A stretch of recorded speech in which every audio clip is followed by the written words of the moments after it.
Welcome back to Timeless Wisdom Podcast.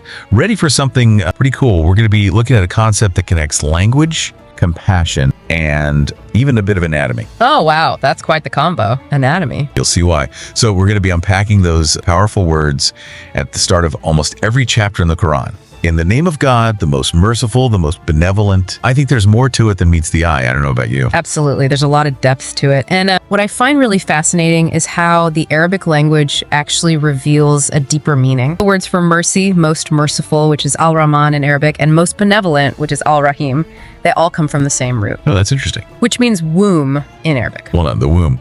So are we literally connecting divine mercy to the very place where life begins? Exactly. And so the significance of that is, think about the environment of the womb. Right. It's this place of effortless nourishment, protection. The fetus receives everything it needs to thrive without even asking. So it really serves as a profound metaphor for God's mercy, this constant, all-encompassing source of care and sustenance, very much like a mother's love for her child. We're being shown that God's mercy is as natural and fundamental as the very act of creation itself. That's deep. Exactly. And this connection to the mother, right, is further emphasized in a sacred narration where God's referring to himself as the all-merciful, and he directly links maintaining family ties to maintaining a connection with him. Whoa. So honoring our parents, cherishing our family, these aren't just societal values. These are acts of aligning ourselves with divine mercy. Precisely. That's really powerful. It highlights the crucial role of family in Islam, and it shows how mercy isn't just an abstract concept. It's literally woven into the fabric of our relationships, our actions, how we treat one another, and how we treat ourselves too. It's so interesting how, even in modern psychology, there's so much emphasis on having healthy family dynamics for well-being, secure attachment, nurturing relational. It's like science is catching up to what's been in the Quran for centuries. You've had a very key point, and I think there are undeniable parallels between spiritual teachings and psychological insights, and maybe it speaks to the universality of these truths that regardless of your background or where you come from, that we all need that family connection. It's true. Now, we know God's mercy is this constant, life-giving force, but we're human. We're going to make mistakes. We stray from the path. So what happens then? Well, this is the beauty of Islam. God's mercy is always accessible, even when we falter. The Quran uses this powerful image of open doors of mercy, and it talks about God's longing for us to return to him. It's never too late to seek forgiveness and reconnect. That's really reassuring to hear. It is. There's guidance even on how to seek forgiveness, right? Where we raise our hands in supplication and say, "Our Lord, through your mercy, forgive my sins and wrongful deeds." It's such a simple but powerful act of just turning back to God. That act itself is a reflection of recognizing his mercy, acknowledging that we need forgiveness and relying on his boundless compassion to guide us back. I've noticed the text dives deeper into the specific language describing God's mercy. So we have merciful, right? Most merciful and most benevolent. Are those just synonyms, or is there, I don't know, more nuance to that? Excellent question. In Arabic, these terms have subtle but very significant distinctions. So merciful, Rahim, is a general term, but then most merciful, al-Rahman, and most benevolent, al-Rahim, those are intensified forms, and they use a linguistic tool called hyperbole to really express the vastness of these attributes. So it's kind of like saying good, very good, and then absolutely phenomenal. They all convey the same positive quality, but the intensity increases, right? Precisely. And it emphasizes the point that God's mercy isn't limited or conditional. It's boundless, encompassing, and always present. If God is the most merciful, how do we reconcile that with the concept of justice? Because there's consequences for our actions, both in this life and the next, right? Absolutely. And this is where things get a little bit nuanced. The text offers two examples from the Quran to demonstrate how God's attributes, like justice and mercy, are actually perfect and unchanging. But it's the application of those attributes that varies based on the context. So I'm following you. What are those examples? So the first verse states, and I'm paraphrasing, God does not wrong anyone, not even by the equal of an atom. This is in the Quran, chapter 4, verse 40. And this verse, it unequivocally negates any notion of injustice from God. Meaning, no matter how small the matter, God never treats anyone unfairly. Exactly. But then there's another verse, and it says, again, I'm paraphrasing, and your Lord is not tyrannical to the slaves. This is chapter 3, verse 182. And so now, I have a question for you. If God doesn't wrong anyone, wouldn't that inherently mean he's not tyrannical? It seems redundant. That's a good point. Why would the Quran say both of those things? And that's where the linguistic nuance is crucial. So the first verse, it emphasizes God's treatment of each individual. Right. Whereas the second one considers his treatment of all of creation collectively. Oh, so even though God never wrongs a single person, if he was to inflict even a tiny bit of injustice on every single one of his countless creations, the cumulative effect would be massive. Right, exactly. That's what tyranny implies. I'm with you. It's a way of underscoring the absolute perfection of God's justice, even when applied on such an immense scale. So how does this tie back to the idea of most merciful? Well, the same principle applies. God's mercy in this world is described as most merciful because it encompasses all of creation, believers, non-believers alike. He provides for everyone, and he pardons many, regardless of their beliefs. So in the hereafter, it's different. It is different. In the hereafter, God's mercy is specifically for the believer, and it's described as even greater and everlasting. However, we still see the intensified form, most benevolent, being used, even though the scope of mercy is, I guess you could say, limited. That seems a bit contradictory. If mercy is only for the believers in the hereafter, why use the intensified form? Well, it's because the intensity of that mercy, the depth of compassion, it just surpasses anything that we can experience in this world. It's eternal, it's profound, and that's what justifies the continued use of this intensified form. So it's not just about quantity, but quality. The mercy experienced by believers in the hereafter is just on a whole other level, hence most benevolent. Exactly. And it serves as this reminder that while God's mercy is available to everyone in this life, the ultimate expression of his mercy is reserved for those who choose to believe and follow his guidance. But before we move on, there's something we've been taking for granted. We've been discussing in the name of God, the most merciful, the most benevolent, as a verse in the Quran. Is it even actually a verse? It's a great question. That's actually a point of scholarly debate.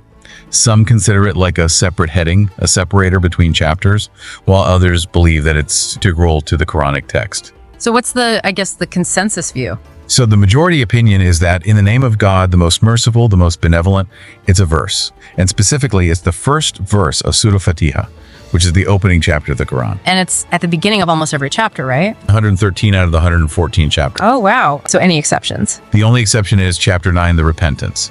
And there's a discussion about why it's absent there, but that might be a topic for another deep dive another time. Why?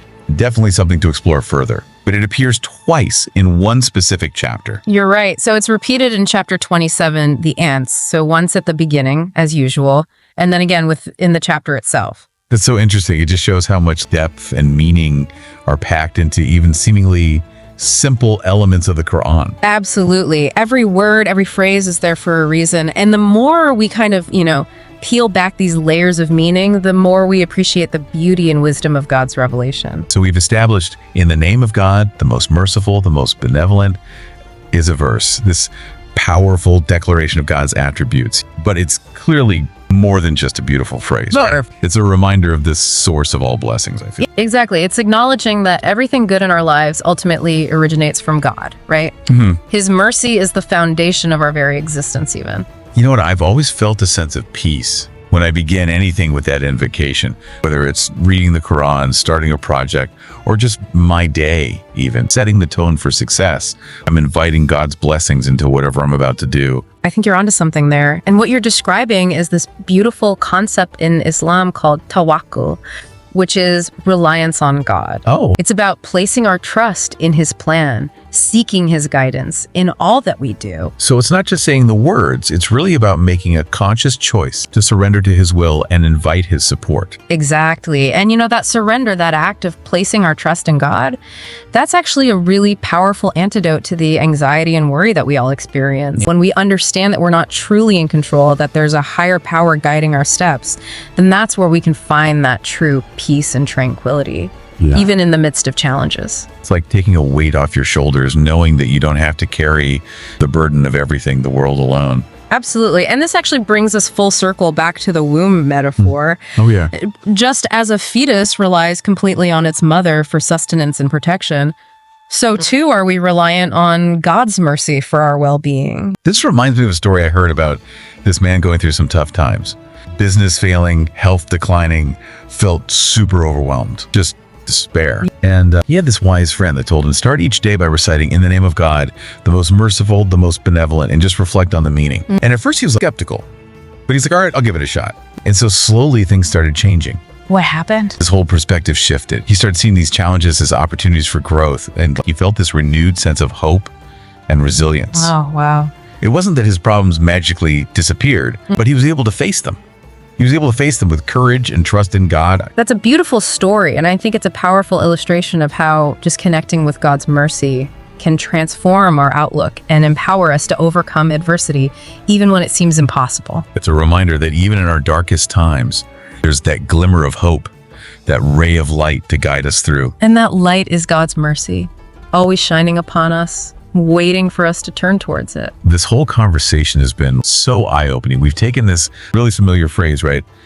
In the name of God, the most merciful, the most benevolent, and we're peeling back the layers, revealing this profound depth and significance. I agree. It's a testament to the power of language, especially the Arabic language, and its ability to convey such profound truths in such a concise and eloquent manner. The Quran itself is a miracle, both in content and form. And this phrase, it appears at the start of almost every chapter. It's a microcosm of that miraculous nature. It's like a reminder to never take those words for granted. They're not just a ritualistic recitation. It's a gateway to a deeper understanding of God, ourselves, the universe that we inhabit. So what's next? How can we actually take these insights and apply them to our lives? Well, I think the first step is awareness.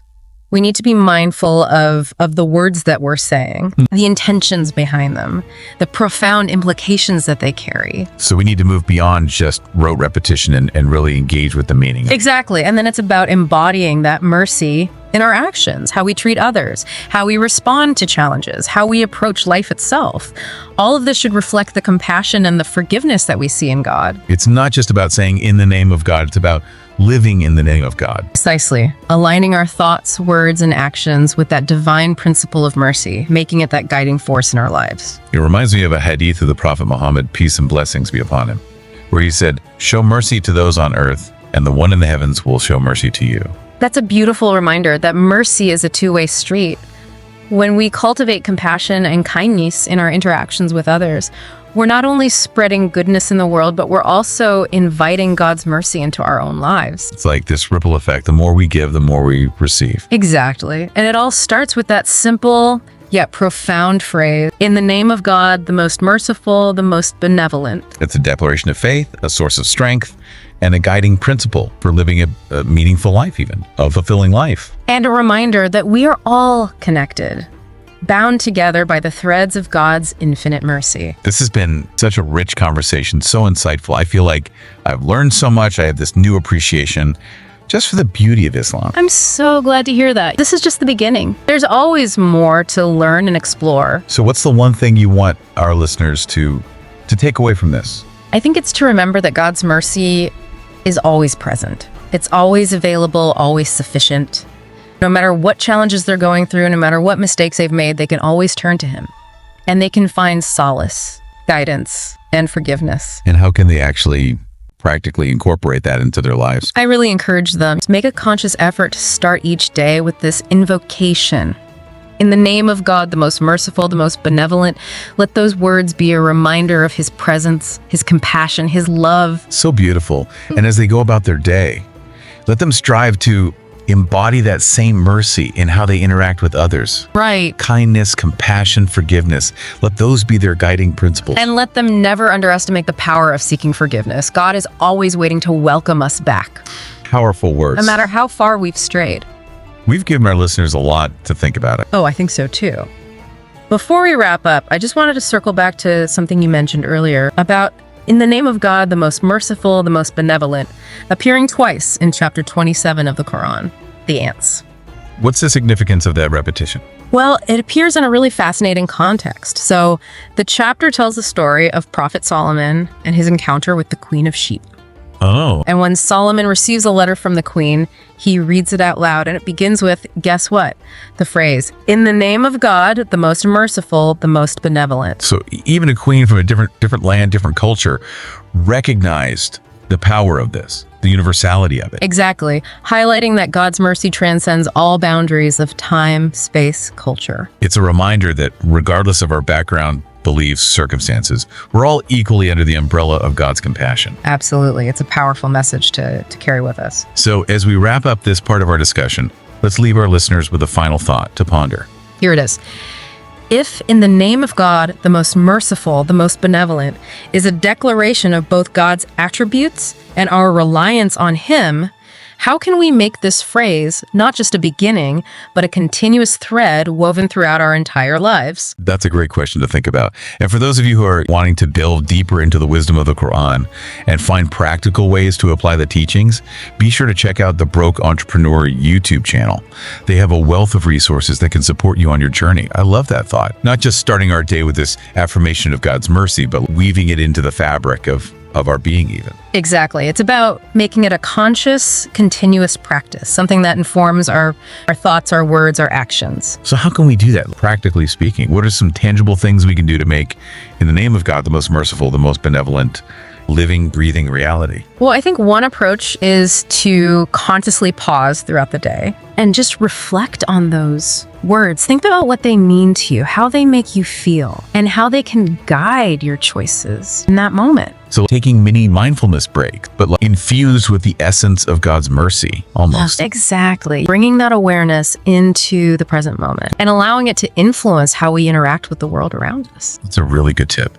I think also maybe another way is to consciously use this phrase when we're about to embark on any new endeavor, whether it's big or small, starting a new project, having a difficult conversation, cooking dinner even, taking a moment to say, in the name of God, the most merciful, the most benevolent, setting a positive tone for the whole thing. It is. It's acknowledging that we're not doing this alone. We're seeking God's guidance, His support, every step of the way. Which can make all the difference, right? It can give us that courage to face challenges, the wisdom to make the right decision, and that strength to persevere through the difficulties that we face in life. It makes me think of this concept of baraka, which is often translated as blessing or abundance, right? It's about having God's grace and favor in our lives. It's about those efforts being multiplied, those endeavors yielding much more than we could have ever imagined. Exactly. So by invoking God's name, acknowledging His mercy, benevolence, we're opening ourselves up to that flow of baraka. Exactly. We're tapping into this boundless source of energy, inspiration, and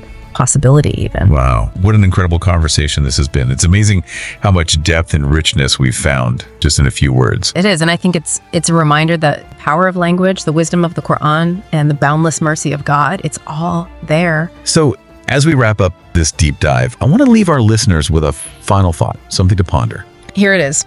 How can we make, in the name of God, the most merciful, the most benevolent, not just something we say, but a lens through which we view the world, a compass that guides our actions, a source of strength that sustains us throughout life? That's powerful. That's something we can all reflect on, I think. It is. It is. And for those of you who are looking for practical tools, resources to live a more mindful life, a more fulfilling life, even a more spiritually grounded life, check out the Broke Entrepreneur YouTube channel. They have some amazing content that can support you on your journey. They do. And remember, the Quran's wisdom is timeless. Apply it today.